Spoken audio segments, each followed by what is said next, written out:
This is not practical because I am just literally talking into the mic like this. I should wear my body mic. Only do this when I'm singing. Enjoy this relaxing music. Today is Thursday night. I am just gonna get my mic. I'm gonna change mic, okay?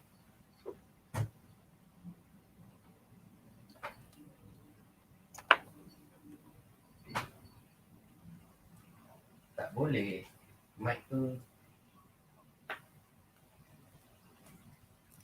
jauh sangat.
Hello.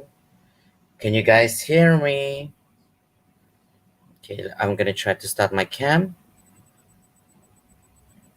Nope, my cam is not working.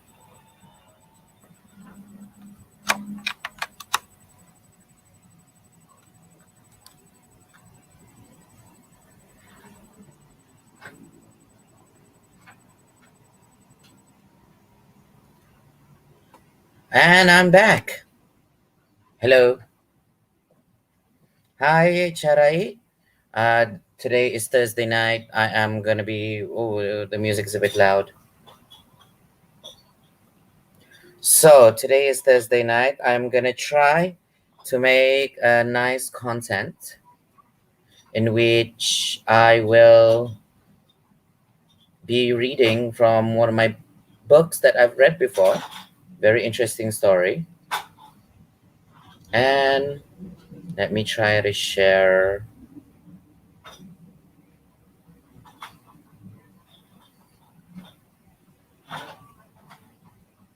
I can even hear whatever the person is doing.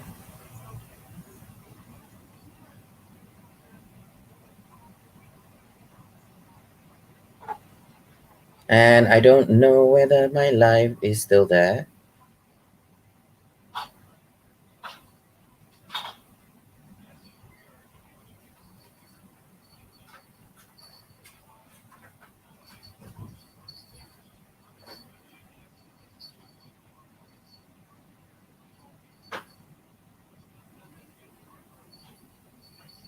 I'm just doing a little bit more sharing.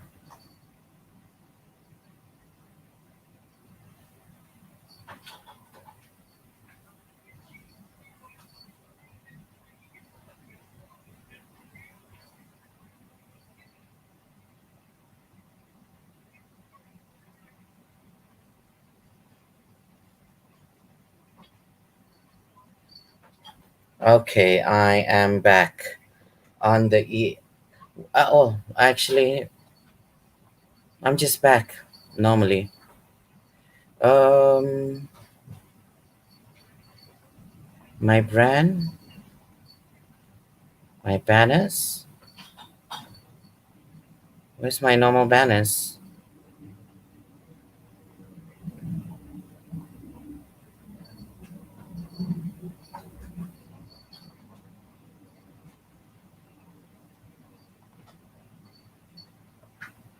These are my banners. Hi, Mr. Joe. Yes, salam kenal. Thank you for the heart. Kita follow from Kinder Hearts. Dah follow ya? Saya dah follow. Okay, so now I don't know, guys. Okay, I'm gonna gain this a bit more music. So just some relaxing music. What I'm gonna be doing. So today or tonight, I'll be reading from a series by Scott Westerfield. It is a very interesting book novel. It's where a world where everyone's ugly and then they're not. I'll read you guys the blurb. So what it's all about, Tally is about to turn 16 and she can't wait in just a few minutes in just a few weeks. She'll have the operation that will turn her from a repellent ugly into a stunningly attractive pretty. And as a pretty, she'll be capitulated into a high-tech paradise where her only job is to have fun. But Tally But Tally's new friend Shay isn't sure she wants to become a pretty.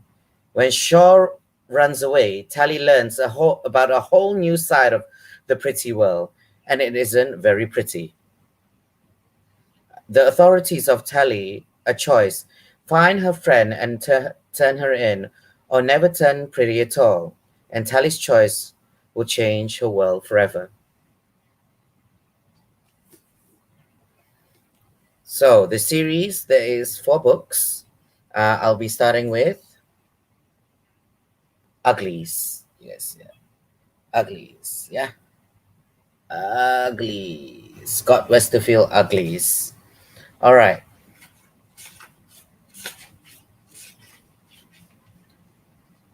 Part one: Turning Pretty.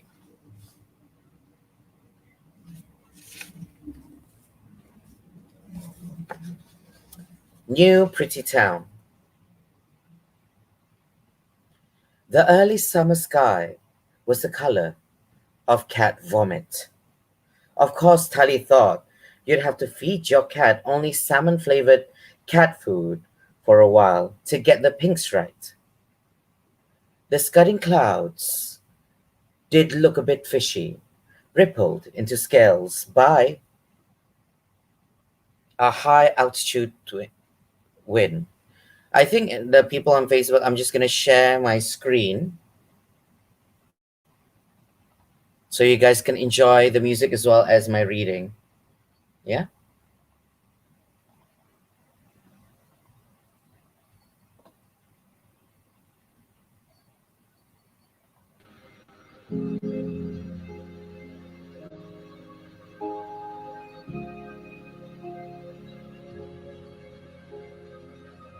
So I'll start again. Yeah. Hi, Shahid. So, New Pretty Town. The early summer sky was the color of cat vomit. Of course, Tally thought you'd have to feed your cat only salmon flavored cat food for a while to get the pinks right. The scudding clouds did look a bit fishy, rippled into scales by a high altitude wind. As the light faded, deep blue gasps of the wind peered through an upside down ocean, bottomless and cold. Any summer, a sunset like this would have been beautiful.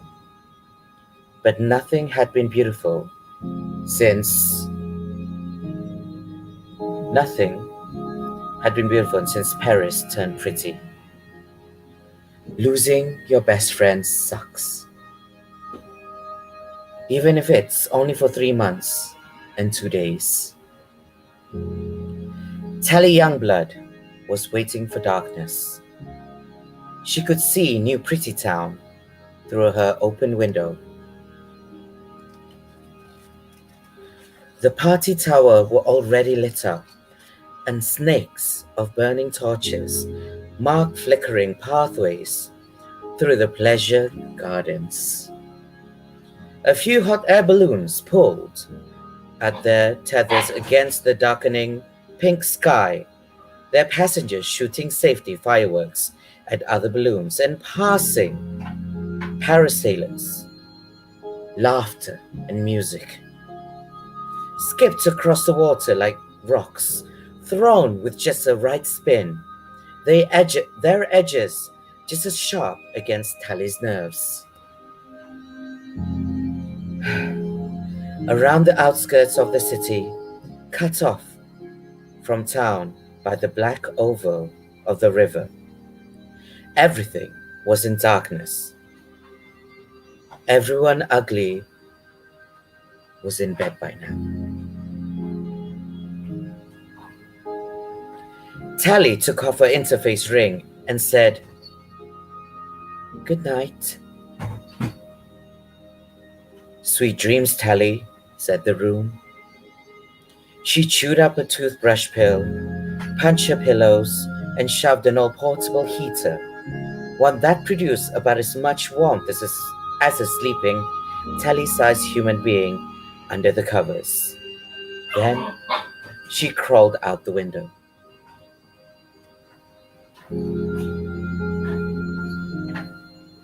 Outside, with the night finally turning coal black above her head, Tally instantly felt better. Maybe this was a stupid plan, but anything better than another night awake in a bed feeling sorry for herself. On the familiar leafy path down the water's edge, it was easy to imagine Paris stealing silently behind her, stifling laughter, ready for a night of spying with new pretties. Together, she and Paris had figured out how to trick the house minder back when they were 12, when the 3 months difference in their ages seemed like it would never matter. "Best friends for life?" Telly muttered, fingering the tiny scar on her right palm. The water glistened through the trees, and she could hear the wavelets of the passing river skimmer's wake slapping at the shore. She ducked, hiding in the reeds. Summer was always the best time for spying expeditions. The grass was high. It was never cold, and you didn't have to stay awake through the school next day. Of course, Paris could sleep as late as he wanted now. Just one of the advantages of being a pretty. The old bridge stretched massively across the water. It's huge. Its huge iron frame as black as the sky. It had been built so long ago that it held up its own weight without any support from the hover struts. A million years from now, when the rest of the city had crumbled, the bridge would probably remain like a fossilized bone. Unlike other bridges into the pretty town, the old bridge couldn't talk or report trespassers, more importantly. But even silent, the bridge had always seemed very wise to Tally, as quietly knowing as some ancient tree. Hi, Sean Daniel. I'm just reading a book by Scott Westerfield. It's called Uglies. I hope you guys enjoy. How are you this evening? This is the book I'm reading. Scott Westerfield. It's an American New York book. Live House, Sabtu ni. Well, Saturdays I have my talk show live streaming. If I finish by 10, I will join your live house. Because every Saturday I have my talk show on my Facebook page, and in which Miko will also have the backstage live streaming as well. But if I finish on time, 10:30, if you're still in live house, I will join you. Is that okay, Sean Daniel? Promise? Sorry, guys. I preferred Facebook than Miko. Bedtime story? Maybe. Yes, Layla. It's a bedtime story for Thursday evening. Okay, we were talking about the bridges.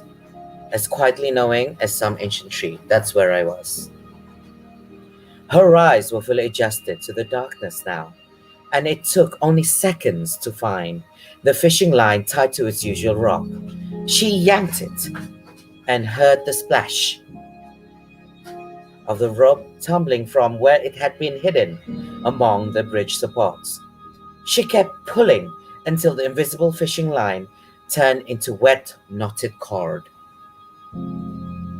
The other, the other end was still tied to the iron framework of the bridge. Tally pulled the rope taut and lashed it out to the usual tree. She had to duck into the grass once more, and another river skimmer passed. The people dancing on its deck didn't spot the rope stretched across the bridge to the shore. They never did. New pretties were always having too much fun to notice little things that are out of place. Well, it's good. This is actually bedtime story ASMR. When the skimmer lights had faded, Tally tested the rope with her whole weight. One time, it had pulled loose from the tree, and both she and Paris swung downwards, then up and out over the middle of the river before falling off. Hi, Ace. Tumbling into the cold water, she smiled at the memory, realizing she would rather be on the expedition soaking wet in the cold with Paris than dry warm tonight, but alone. Hanging upside down, hands and knees clutching the knots along the ropes, Tally pulled herself into the dark framework of the bridge, then stole through its iron skeleton across the new, pretty town. She knew Paris lived from the one message he had bothered to send since turning pretty. Paris hadn't given an address, but Tally knew the trick for decoding the random looking numbers at the bottom of a ping. They led to some place called Garbo Mansion in the hilly part of the pretty town. Getting there was going to be tricky in the expedition. Tally and Paris had always stuck to the waterfront, where the vegetation and the dark backdrop of the Uglyville made it easy to hide. Hi, Farouk. But now Tally had headed into the center.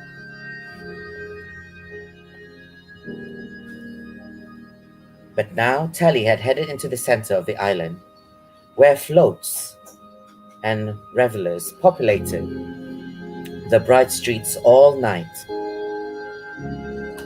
Brand new pretties like Paris always lived where the fun was most frantic. Tally had memorized the map. If she made one wrong turn, she was toast. Without interference ring, she was invisible to the vehicles. They'd just run her down like she was nothing. Of course, Tally was nothing here. Worse, she was ugly. But she hoped Paris wouldn't see it. She hoped Paris wouldn't see it that way. Wouldn't see her that way. Tally had no idea what would happen if she got caught. This wasn't like being busted for forgetting her ring, or skipping classes, or tricking the house into playing her music louder than allowed. Everyone did that kind of stuff, and everyone got busted for it. But she and Paris had always been very careful about not getting caught on these expeditions. Crossing the river was serious business. Hi, Matsaju. Thank you for joining my live. Well, it was too late to worry now. What could they do to her anyway? In 3 months, she'd be a pretty herself. Tally crept along the river until she reached the pleasure garden and slipped into darkness beneath a row of weeping willows. Under their cover, she made her way alongside a path lit by little guttering flames. A pretty couple wandered down the path. Tally froze. But they were clueless, too busy staring into each other's eyes to see her crouching in darkness. Tally silently watched them pass by, getting that warm feeling she always got from looking at a pretty face. Even she and Parrish used to spy on them from the shadows, giggling at the stupid things that the pretty said and did. They couldn't resist staring. There was something magic in their large and perfect eyes. Something that made you want to pay attention to whatever they said, to protect them from any danger, to make them happy. They were so pretty. Hi, Uncle Grabby, chill always. Thank you. Uncle Grabby, bukan crab. I'm sorry, Uncle Grabby. I'm just reading this lovely book, Scott Westerfield Uglies. So, shall we continue, everyone?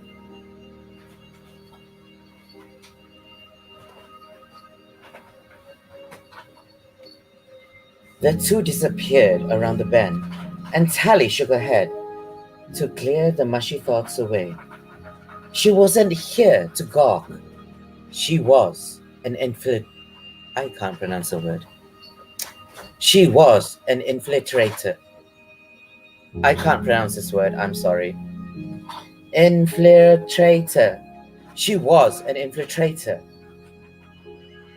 Infiltrator. And ugly. And she had a mission. The garden stretched up into town, winding like a black river through the bright party towers and houses. After a few more minutes of creeping, she startled upon a couple hidden among the trees. It was a pleasure garden. It was a pleasure garden after all, but in darkness, they couldn't see her face. Only teased her as she mumbled an apology and slipped away. She hadn't seen too much of them, either just a tangle of perfect legs and arms. Finally, the garden ended a few blocks where Paris lived. Tally peered from behind a curtain of hanging vines. This was farther than she and Paris had ever been together, and as far as her planning had taken her. There was no way to hide herself in the busy, well-lit streets. She put her fingers up to her face, felt the wide nose and thin lips, the too high forehead, and tangle of the massed frizzy hair.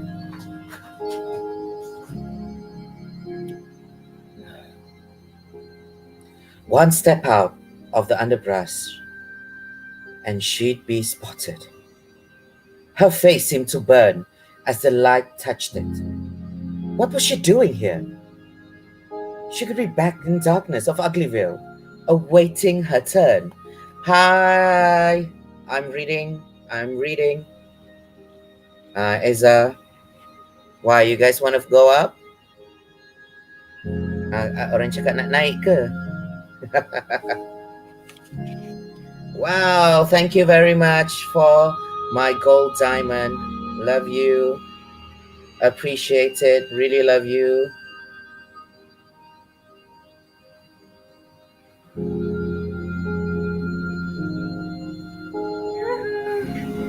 Hi.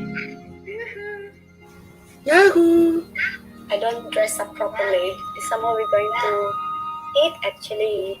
Anyway, for information, there's some of our members are having PK right now, but it's okay. 9 o'clock. The rest, usually, if anybody in the eight. Mm-hmm.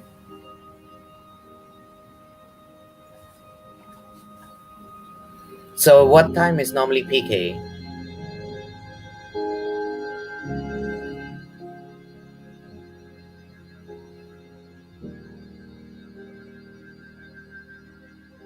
Yes, because earlier, um, my line got cut off just before 1 hour. If not, I would be going at 10 p.m. Kan, sekarang mau kejar 2 jam. Sorry guys, pausing.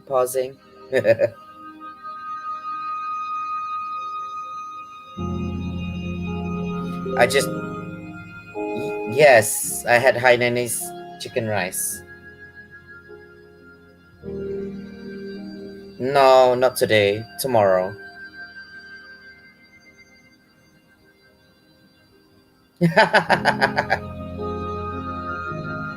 No worries. Okay, enjoy.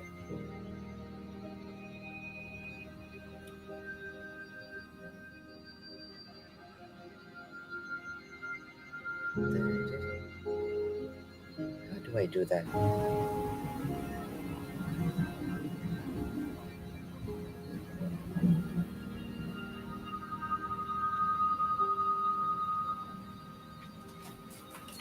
So you guys, pergilah tidur, sibuk je kat sini. Alright, I'm gonna carry on. Where was I? Finally in the garden. Yes. The crack.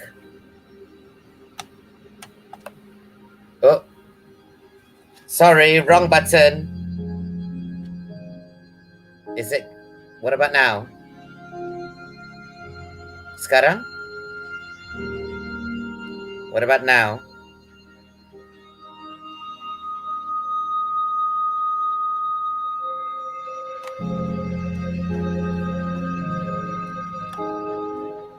What about now?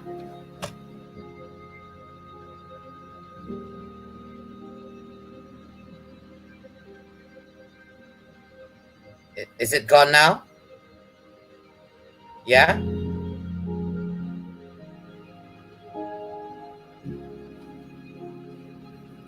How is it?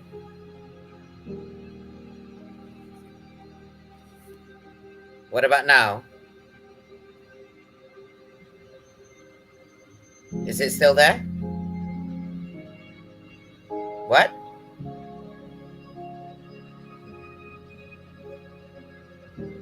It's almost gone.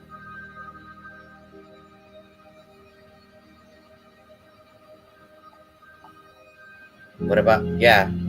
Can you hear me now?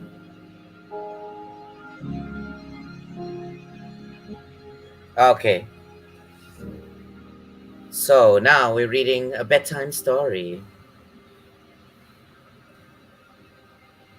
Finally, the garden ended, a few blocks from where Paris lived.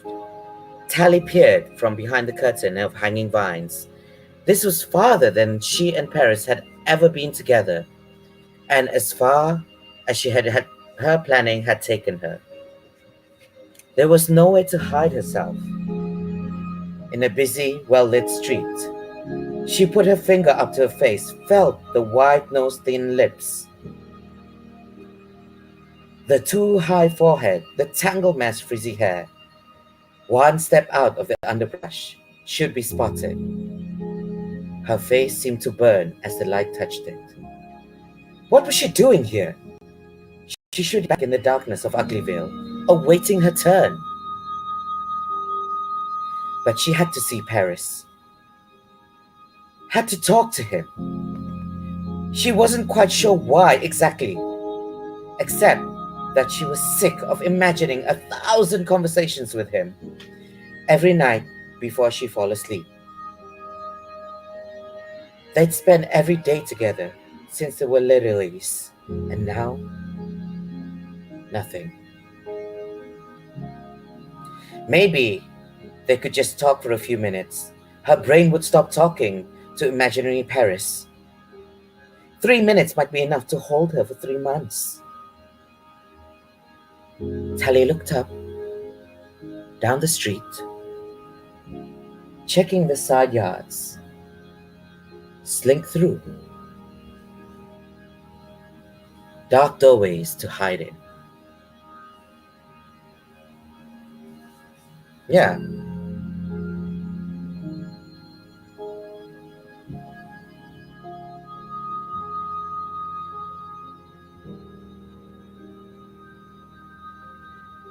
what about this?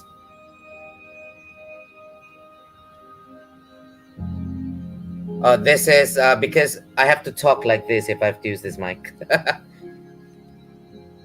So, can you guys hear me now?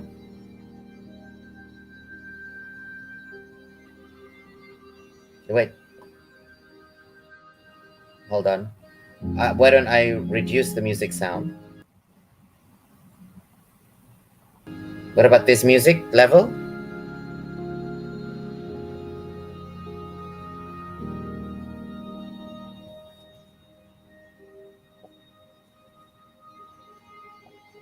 Thank you. Thank.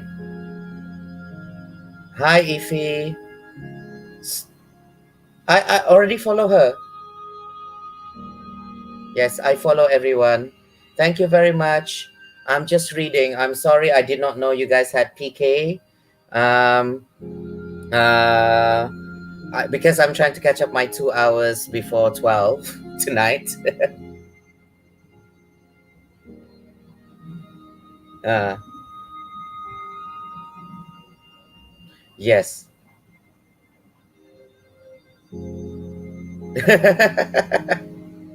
So, normally PK is 9 p.m., is it?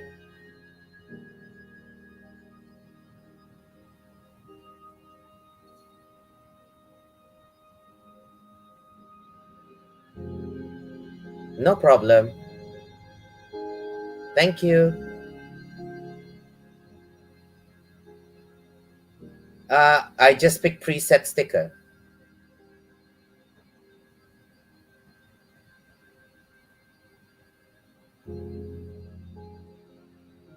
Eh, itu gift kan? Sorry, sticker.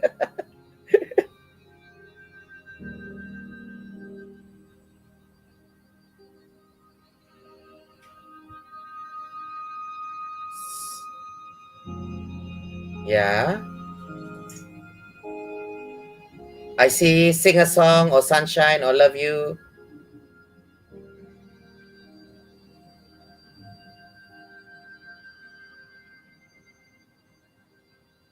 Ah,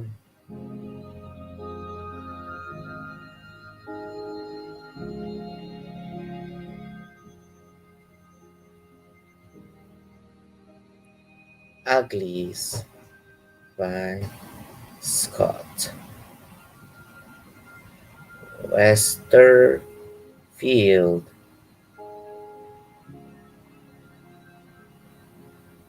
So, is it like this?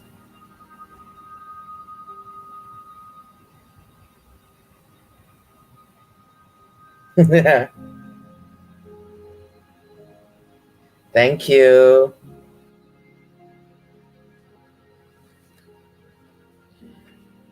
No, PK, something is machi liver. Machi liver. Miko. No, they heard me wrongly on Facebook. They put machi as machi liver as opposed to Miko live. Typo.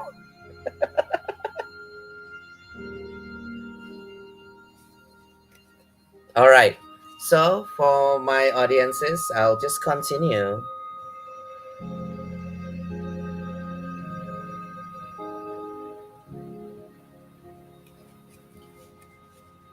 Shh. All right. Thank you, Isa. Bye. The traffic began to clear a little And she waited, rubbing the scar on her right palm. Finally, Tally sighed and whispered, "Best friends forever," and took a step forward into the light. An explosion of sound came from her right, and she leaped into the darkness, stumbling among the vines, coming down hard on her knees in the soft earth, certain for a few seconds that she'd been caught.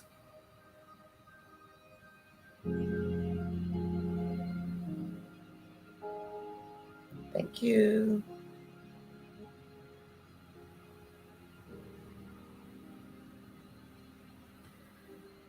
But the coconut phony organized itself into a throbbing rhythm. It was the drum machine making its lumbering way down to the streets.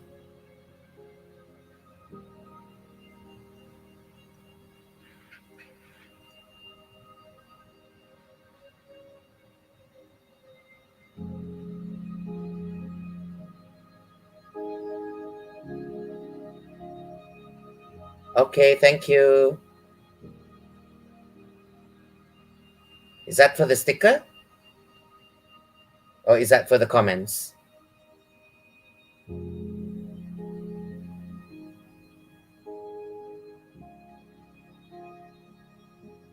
Oh, comment. Okay, I'll save it.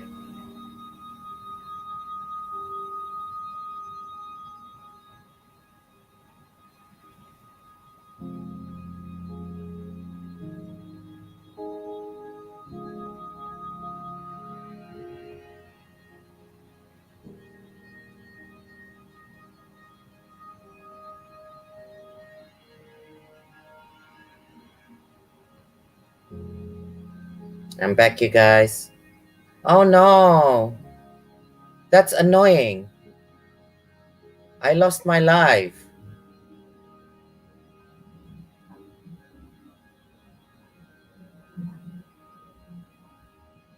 Yeah, I'm just not gonna make it for the 2 hours.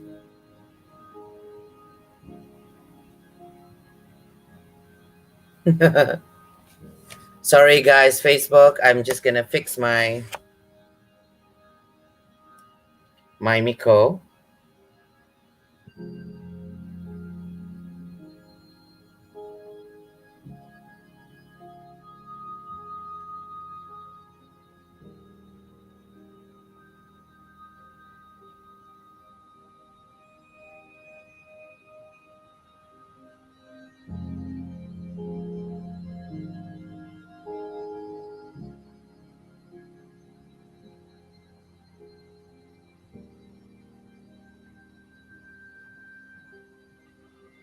I hate it when that happens. I keep losing my life. All right, so I am just gonna continue. I keep getting interrupted, but it's okay. Let's try this again.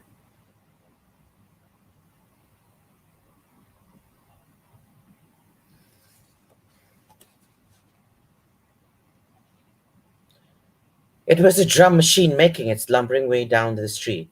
Wide as a house, it shimmered with the movement of its dozens of mechanical arms, bashing away at every drum behind it. Trail a growing bunch of revelers dancing along with the beat, drinking and throwing their empty bottles to shatter against the huge impervious machine. Tally smiled, and the revelers were wearing masks.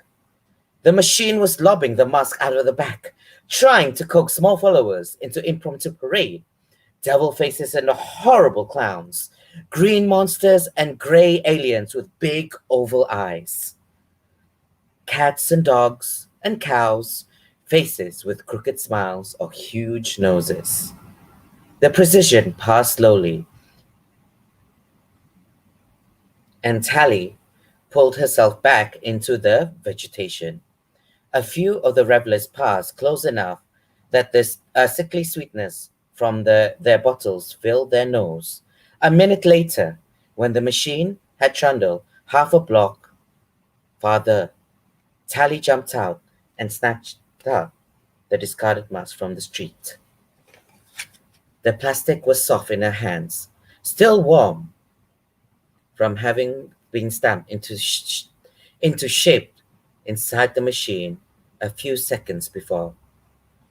Before she pressed it against her face, Tally realized it was going to be the same color as a cat vomit pink of sunset, with a long snout and two pink ears, smart adhesive flecks against her skin as the mask settled onto her face.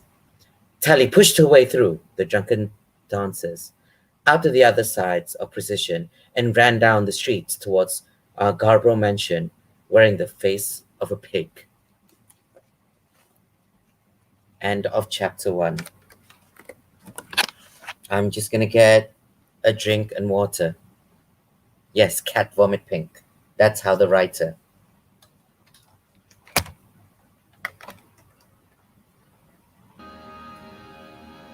1 second, I'll be back.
Sorry, you guys.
Yes, Sheba screamed because got caught in the cage door, trying to eat.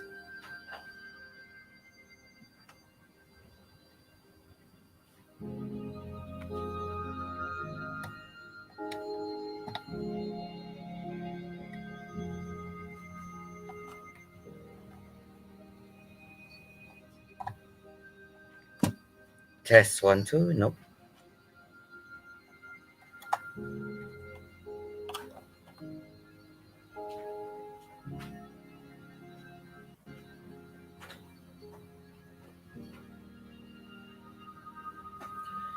I'm back, you guys.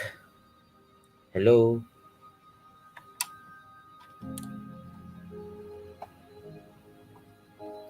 Test 1, 2.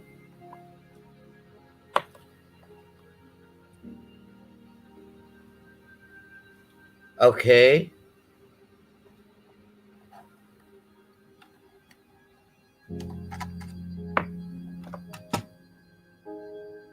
Test 1, 2. I'm just gonna put it higher like this. You guys can hear me? All right, I'm going to be continuing on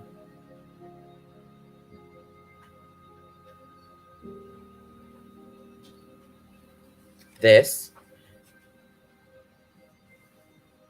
I'm reading a book from Scott Westerfield. I just finished chapter one, so I'm going to start with chapter two. Yeah? Okay, so yay.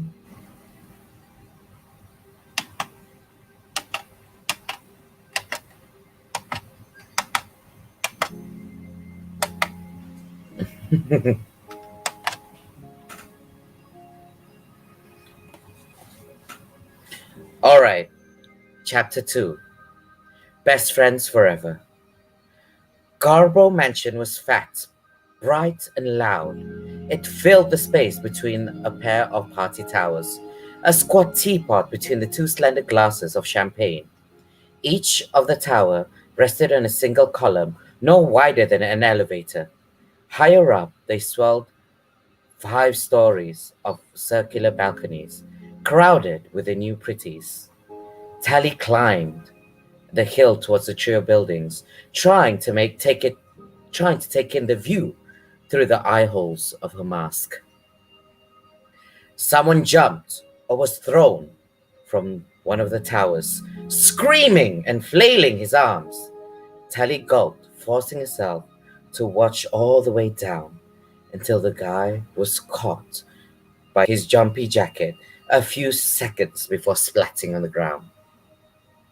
He hover bounced in the harness a few times, laughing before being deposited softly onto the ground, close enough to Tally that she could hear nervous hiccups breaking up his giggles.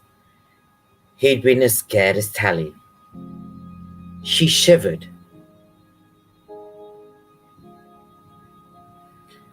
Though jumping was hardly any more dangerous than standing here beneath the looming towers. The bungee jacket used the same lifters as the hover struts that held the spindly structures up. If all the pretty toys somehow stopped working, just about everything in the new pretty town would come tumbling down. The mansion was full of brand new pretties, the worst kind. Paris always used to say they'd live like uglies. 100 or so together in big dorms, but this dorm didn't have any rules unless the rules were to act stupid, have fun, and make noise. A bunch of girls in a ball gown were on the roof screaming at the top of their lungs, balancing on the edge and shooting safety fireworks at people on the ground. A ball of orange flame bounced next to Tally, cool as the autumn wind driving away the darkness around her. Hey, hey, there's a pig down there! Someone screamed from above. They all laughed, and Tally quickened her stride towards the wide open of the mansion. She pushed inside, ignoring surprised look of two pretties on the way out. It was all one big party, just like they'd always promised it would be. People were dressed up tonight in gowns and black suits with long coattails. Everyone seemed to find her pig mask pretty funny. They pointed and laughed, and Tally kept moving, not giving them to do anything else. Of course, everyone was laughing here. Unlike an ugly party, there'd never been any fights or even arguments. She pushed, she pushed, she pushed, room to room, trying to distinguish faces without being distracted by those big pretty eyes, or overwhelmed by the feeling that she didn't belong. Tally felt uglier every second she spent there. Being laughed at by everyone she met wasn't helping much, but it was better than what she'd do if she saw her real face. Tally wondered if she would recognize Paris. She'd only seen him once since the operation that was coming out of the hospital, before the swelling had subsided. but she knew his face so well. Despite Paris always used to say, pretties didn't look exactly the same. On their expedition, she and Paris had sometimes spotted pretties who looked familiar, like uglies they'd known, sort of like brother or sister, or older, more confident, much prettier brother or sister. One you'd be jealous of your whole life if you'd been born 100 years ago. Parrish couldn't have changed that much. Have you seen the piggy? The what? The piggy on the loose. The giggling voices from the floors below. Tally paused and listened. She was all alone here on the stairs. Apparently, pretties preferred the elevator.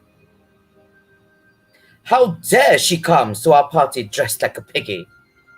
This is a white tie.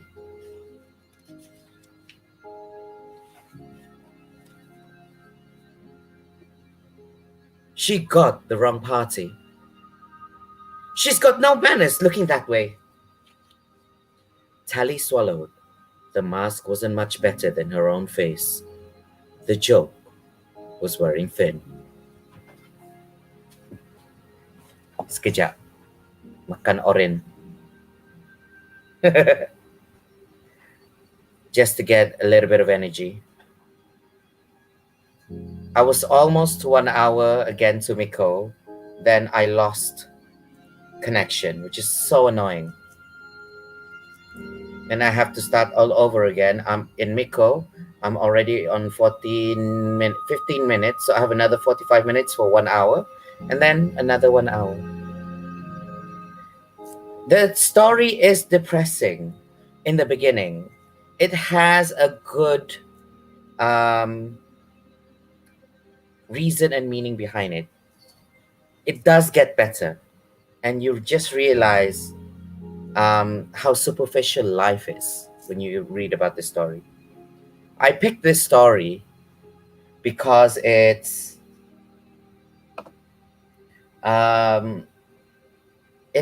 part of the dystopian future, but it's also talk about standards of beauty that is still to this day, which is still overwhelmed.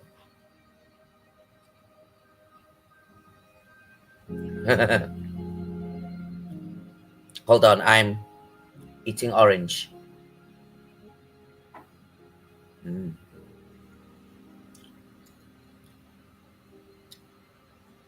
Mm. Mm.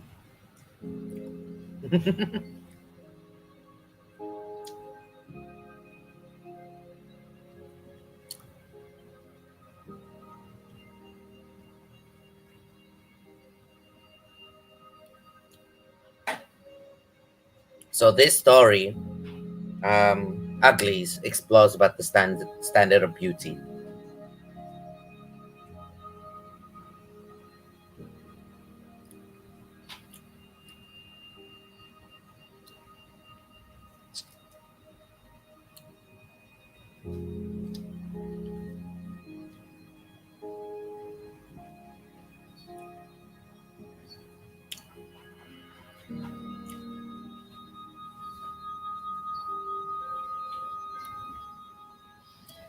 So shall we continue? Finish my orange. Mm.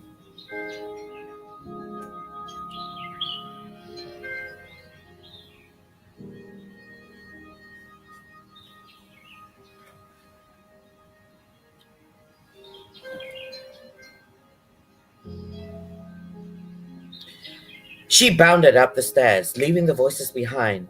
Maybe they'd forget about her if she just kept moving. There were only 2 more floors of Garbo Mansion to go. Then the roof. Paris had to be there, had to be here somewhere. Unless he was out in the back lawn, or up in the balloon, or a party tower, or in a pleasure garden somewhere with someone. Tally shook away the last image and ran down the hall, ignoring the same jokes about her mask, risking glances into the room one by one. Nothing but surprised looks and pointed fingers and pretty faces, but none of them rang a bell. Paris wasn't there. Paris wasn't anywhere. Here, Piggy, Piggy, Piggy, Piggy. Here, Piggy, Piggy. Hey, there she is! Tally bolted to the top floor, taking 2 steps at a time. Her, her hard breathing had heated up inside of the mask, her forehead sweating, and the adhesive crawling as it tried to stay attached. They were following her now, a group of them, laughing and stumbling over one another up the stairs. There wasn't any time to search this floor. Tally glanced up and down the hall. No one was up here anywhere. The door were all closed. Maybe a few pretties were actually getting their beauty sleep. She went up the roof to check for Paris. She'd be trapped. Here, Piggy, Piggy, Piggy, here, Piggy, Piggy, Piggy. Time to run. Tally dashed towards the elevator, skidding to a halt inside. Ground floor, she ordered. She waited, peering down the hall, anxious, panting, to the hot plastic of her mask. Ground floor, she repeated. Closed door, closed door. Nothing happened. She sighed, closing her eyes. Without an interface ring, she was nobody.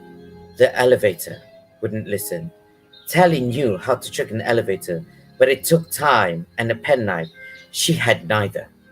The first of her pursuers emerged from the stairway, stumbling into the hall. She threw herself backwards against the elevator's side wall, standing in tiptoe and trying to flatten herself so they couldn't see her anymore. More came up, huffing and puffing, like the typical out-of-shape pretties. Tally could watch them in the mirror at the back of the elevator, which meant they could also see her if they thought to look this way. Where'd the piggy go? Here, piggy, piggy, piggy. The roof, maybe? Someone stepped quietly into the elevator, looking back at the search party in amusement. When he saw her, he jumped. Goodness, you scared me. He blinked his long lashes, regarding her masked face, then looked down at his own tailcoat. Oh dear, wasn't this a white tie party? Tally's breath caught, her mouth went dry. Paris? She whispered. He looked at her closely. Do I? She stared to reach out, but remembered to press back flat against the wall. Her muscles were screaming from standing on tiptoe. It's me, Paris. Here, Picky, Picky, Picky, Picky. He turned towards the voice down the hall, raised his eyebrows, then looked back at her. Closed door, hold, he said quickly. The door slid shut and Tally stumbled forward. She pulled off her mask to see him better. It was Paris. His voice, his brown eyes, the way his forehead crinkled when he was confused. But he was so pretty just now.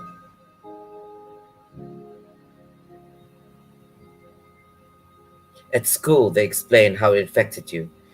It didn't matter if you knew about evolution or not, it worked anyway on everyone. There was a certain kind of beauty, a prettiness that everyone could see. Big eyes, full lips, like kids, smooth, clear skin, symmetrical features, and 1,000 others little clues. Somewhere in the backs of their minds, people were always looking for these markers. No one could help seeing them. No matter how they were brought up, a million years of evolution had made it part of the human brain.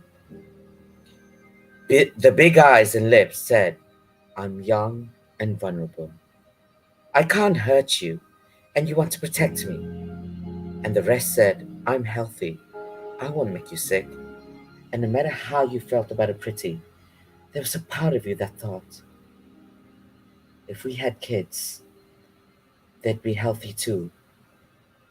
I want this pretty person.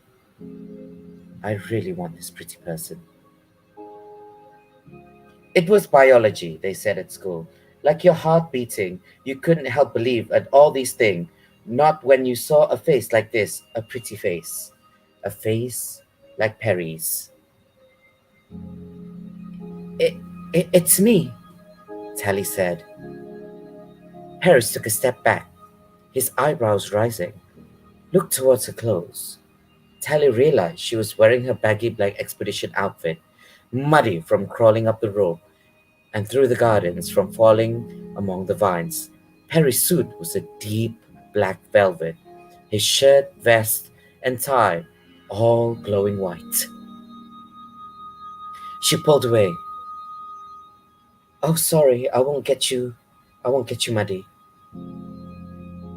What are you doing here, Tally? I, I just, she sputtered. Now she was facing him. She didn't know what to say. All the imagined conversation that melted away into his big eyes, his big sweet eyes. I I had to know if if if we were still. Tally held out her right hand, the scarred palm facing up, sweaty dirt tracing the lines on it. Perry sighed. He wasn't looking at her hand or into her eyes, not into her squinty, narrow set, indifferently brown eyes. Nobody's eyes. Yeah, but I mean, couldn't you have waited? Squint?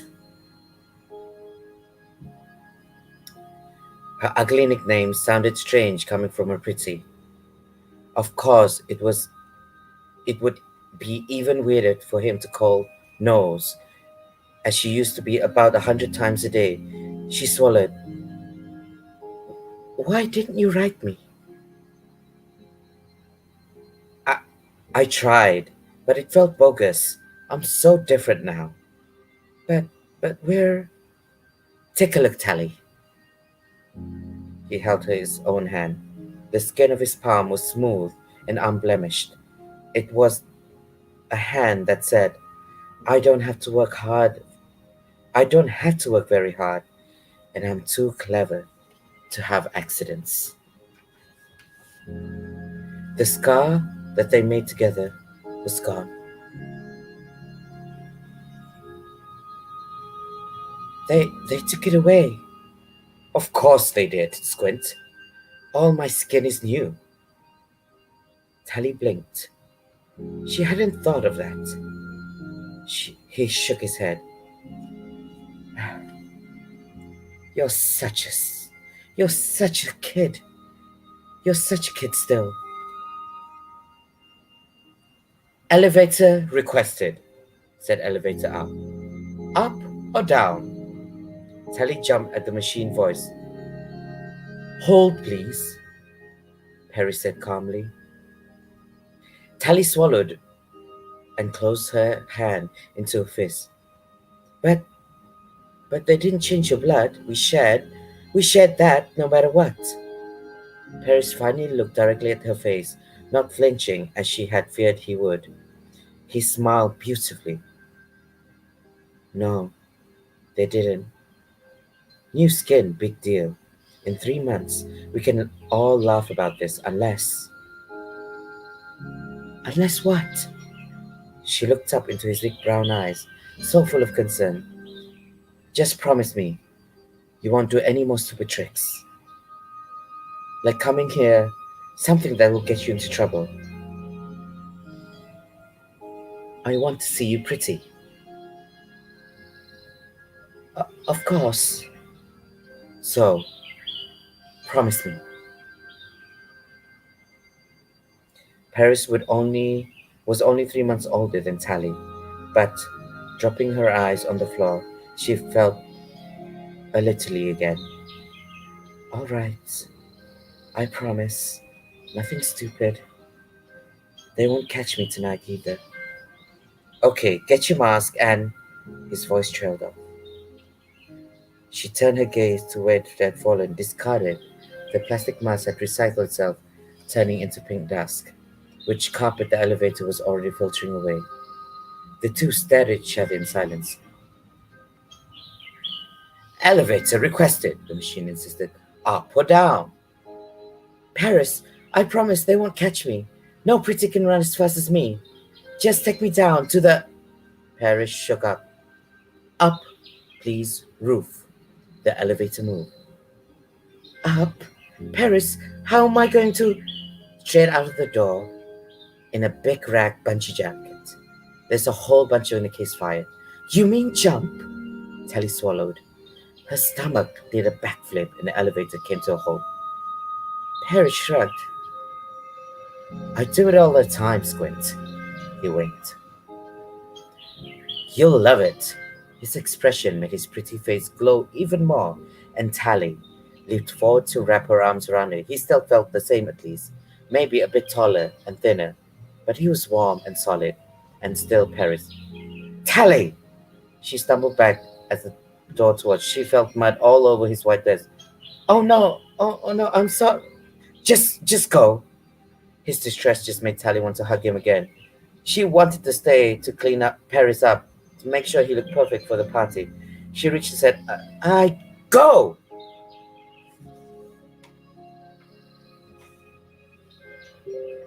We're, we're best friends, right? He sighed. Sure, forever, in 3 months.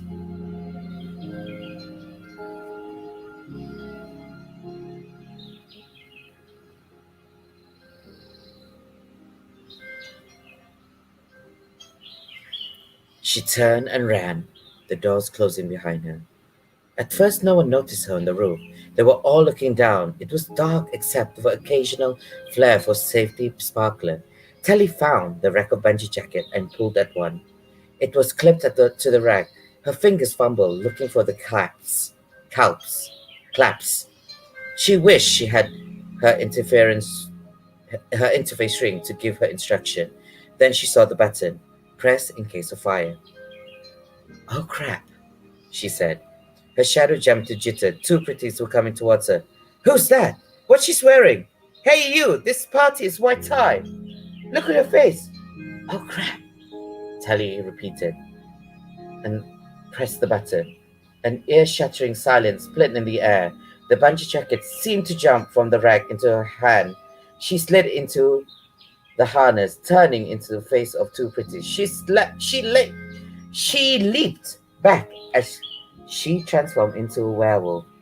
One dropped the sparkler and it extinguished itself instantly. Fire drill, Tally said, and ran towards the edge of the roof. Once she had the jacket around her shoulder, the strap and zipper seemed to wind around her like snakes until plastic was snug around her waist and thighs. A green flash off A green flashed on the collar, right where she couldn't help but to see it. Good jacket, she said. It wasn't smart enough to answer, apparently. The pretties playing on the roof had all gone silent and were milling around, wondering if there was really a fire. They pointed at her, and Tally had the word ugly on their lips. What was worse, the new pretty town, she wondered. What was worse in the new pretty town, she wondered? Your mansion burning down, or an ugly crashing your party?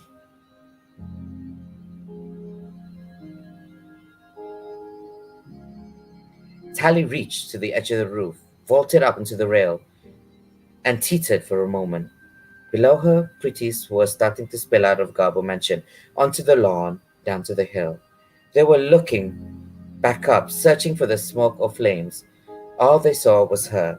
It was a long way down, and Tally's stomach already seemed to be in free fall. But she was thrilled too. The shrieking siren, the crowd gazing up at her, and the light of New Pretty Town all spread out through like millions of candles. Tally took a deep breath and bent her knees, readying herself to jump. For a split second, she wondered if the jacket would work since she wasn't wearing any interface ring. It would hover bounce for nobody? Or would she just go splat? But she had promised Paris. She had promised Paris she wouldn't get caught, and the jacket was for emergencies. And there had been a green line art.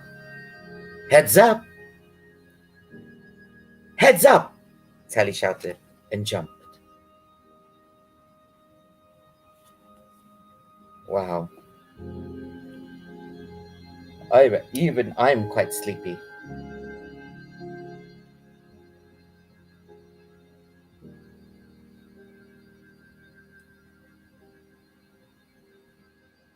Whew. I'm gonna take a break. Just wait for me for a while, guys.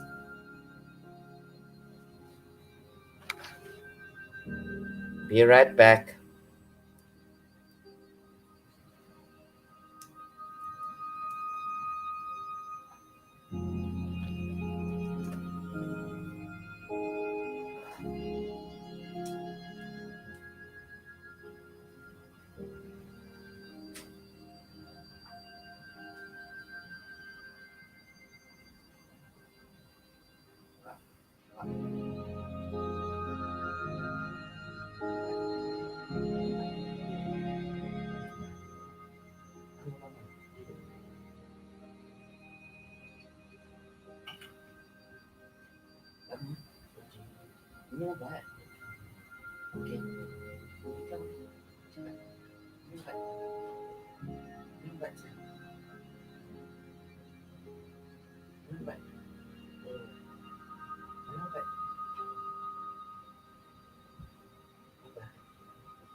Bye, you guys.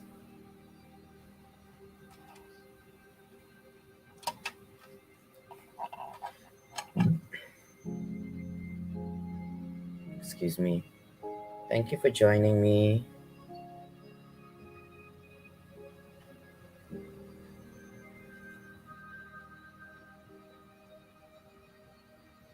That's two chapters down.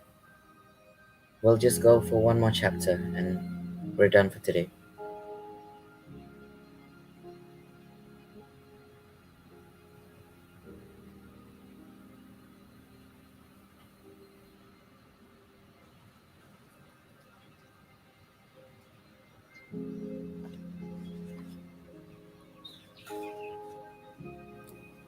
Final chapter for tonight. Can you guys hear me? Wait. Can you guys hear me? Test, test, test, test. Can you guys hear me?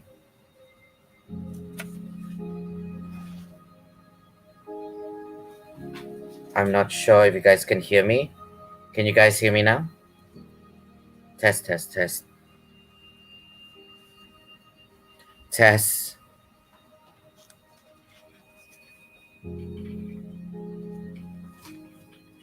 Final chapter.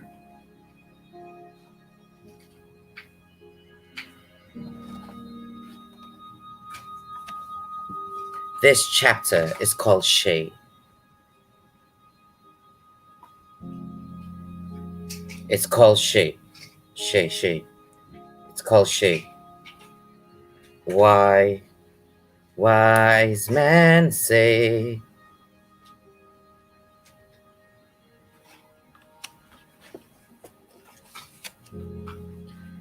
The siren faded behind her.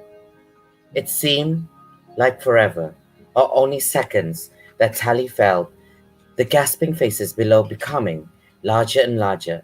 The ground hurtled towards her, a space opening in the panicking crowd where she was going to hit.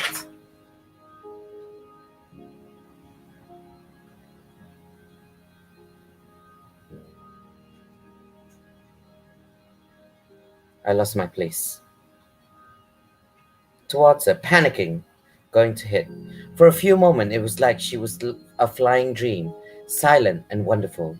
Then, reality jerked at her shoulders and thighs, the webbing of the jacket cutting viciously into her.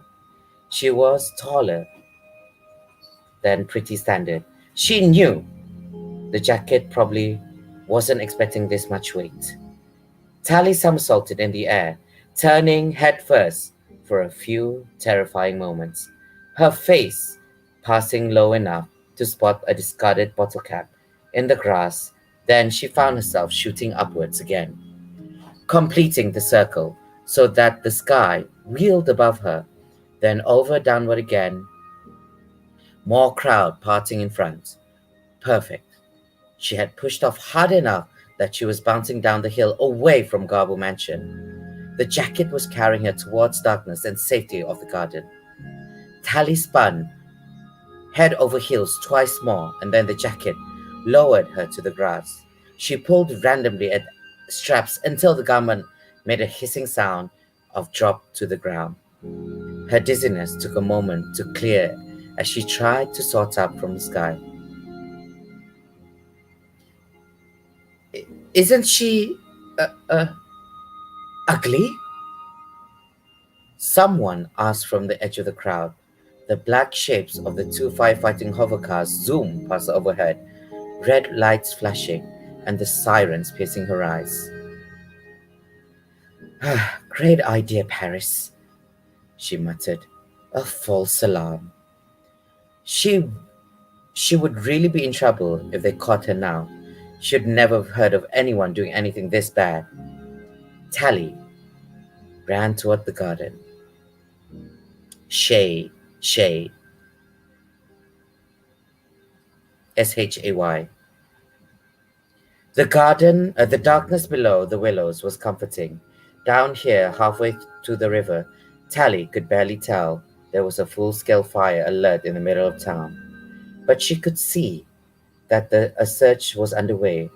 More hovercars were in the air than usual, and the river seemed to be lit up extra bright. Maybe that was just a coincidence, but probably not. Tally made her way carefully through the trees. It was later she and Paris had stayed over in a new pretty town.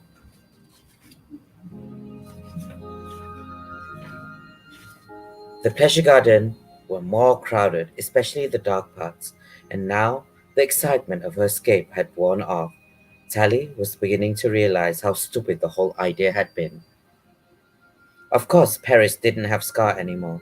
The two of them had only been using penknife, and they cut themselves and held hands. The doctor used much sharper and bigger knives in the operation. They rubbed you raw until grew new skin, perfect and clear. The old marks of accidents and bad food and childhood illnesses all washed away. A clean start. But Tally had ruined Paris's starting over, showing up like some pesky little who's not wanted, and leaving him with a bad taste of ugly in his mouth, not to mention covered with mud. She hoped had another vest to change into. At least Paris hadn't seemed too angry.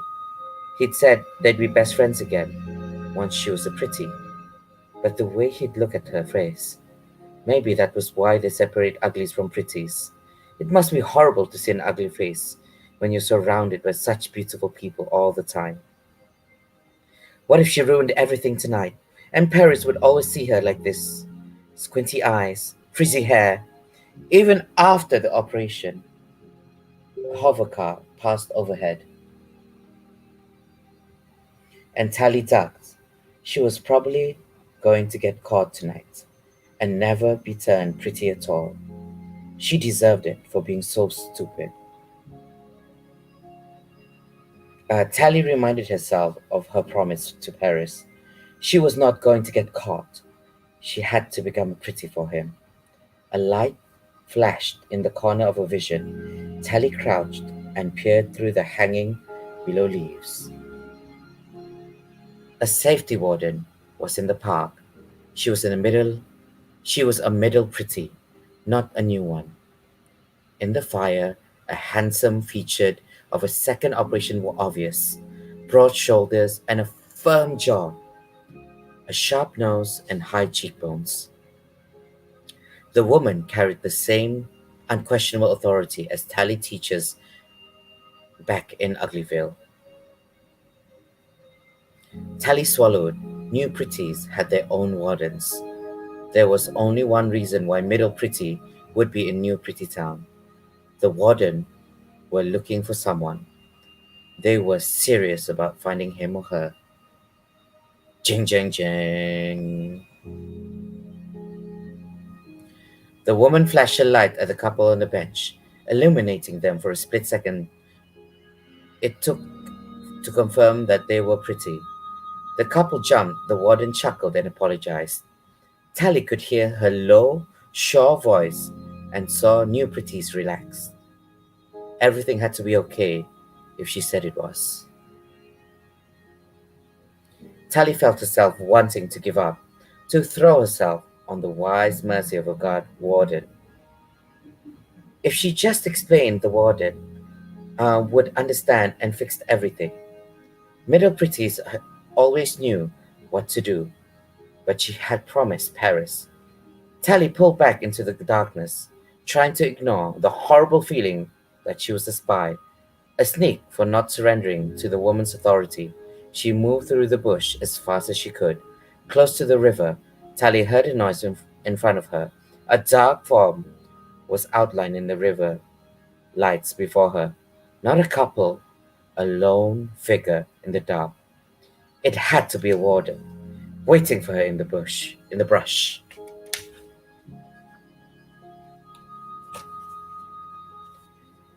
Tally hardly dared breathe.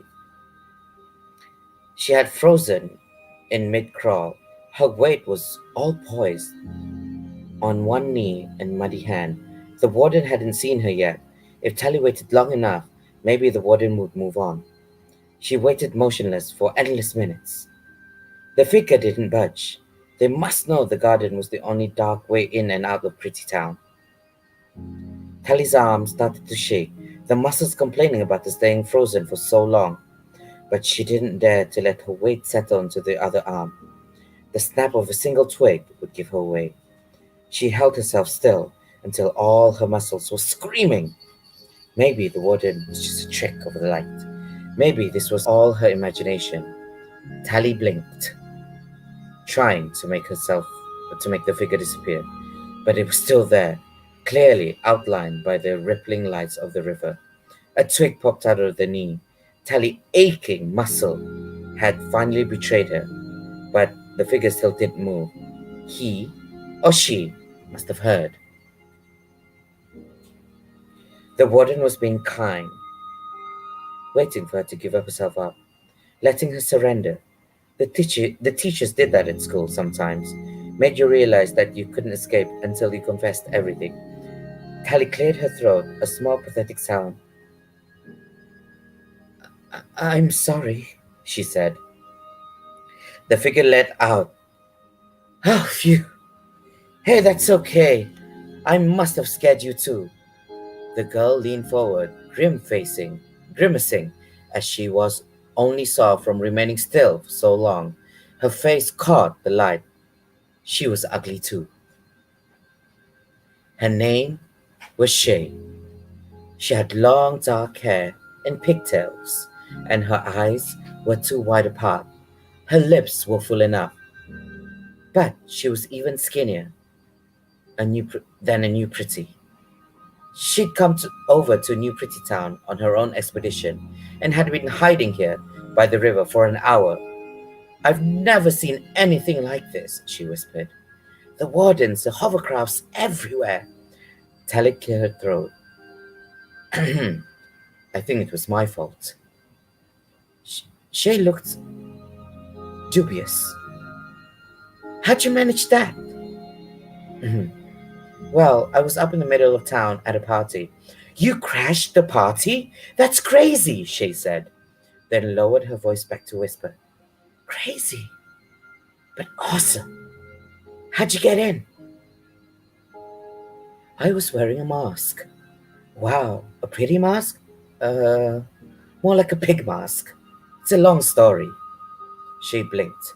A pig mask? Okay, so let me guess. Someone blew your house down? Uh, no. I was about to get caught, so I kind of set off a fire alarm. Nice trick. Tally smiled. It was actually a pretty good story that she had someone to tell it to. And I was trapped on the roof, so I grabbed a bungee jacket and jumped off. I hover bounced halfway here. No way! Well, part of the way here anyhow. Pretty awesome, Shay smiled. Then her face went serious. She bit one of her fingernails, which one of those bad habits that Operation cured. So Tally, were you at this party to see someone?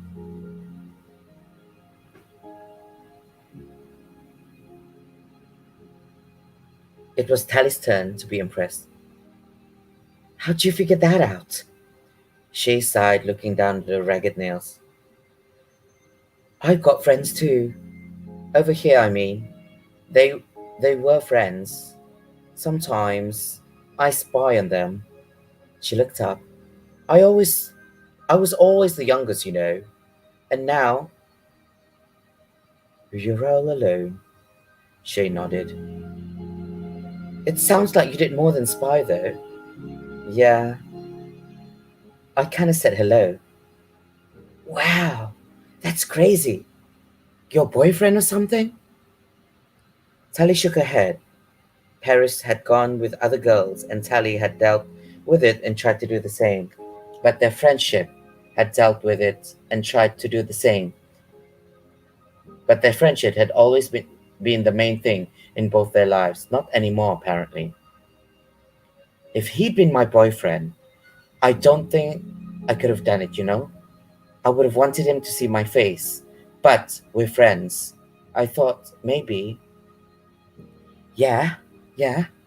So how'd it go? Tally thought for a second. Looking out the rippling water, Paris had been so pretty and grown up looking. He'd said they'd be friends again, once Tally was a pretty too. Basically, it sucked, she said. Thought so. Except except getting away was pretty cool. Sounds like it.